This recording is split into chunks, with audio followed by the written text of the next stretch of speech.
He was just walking home after buying a PlayStation controller, excited, relaxed only a few steps from his front door, but he never made it back. Ronan Kanda was just 16 years old, a kind, funny, and gentle teenager from Wolverhampton, loved deeply by his family and friends.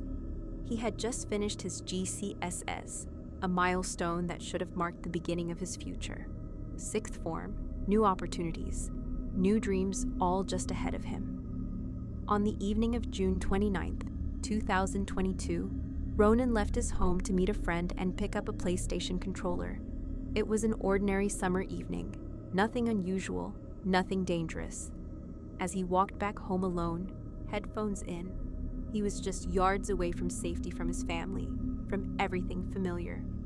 But nearby, a group of teenagers were searching for someone else. They believed they had found their target. They hadn't. In a devastating case of mistaken identity, they followed Ronan instead. Moments later, a car pulled up behind him. Two attackers jumped out and ran towards him. Ronan never saw it coming. No warning, no chance to escape. He was stabbed with a large blade in the street he had grown up on, collapsing just steps from his own home. Despite emergency efforts, Ronan died at the scene. A normal evening turned into tragedy in seconds. Police quickly uncovered the chilling truth. This wasn't random, it was planned.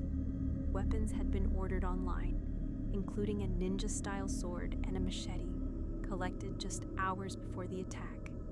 But the intended target was someone else.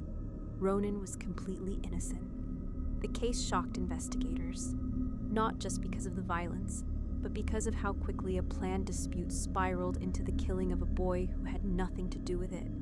Within months, two teenagers were arrested. In court, the reality became painfully clear. In July 2023, both attackers were sentenced to life detention. One will serve a minimum of 18 years, the other 16. The judge described the killing as a devastating example of knife crime, driven by reckless violence and a complete disregard for human life. But no sentence could undo what had happened. One wrong assumption, one weapon, one moment, and a young life was gone forever, leaving behind a family, a future, and a story that should never have happened. And I play that in my head. I can't sleep because I just see my boy, what they did to him. And I was only a few doors away and this was happening to him.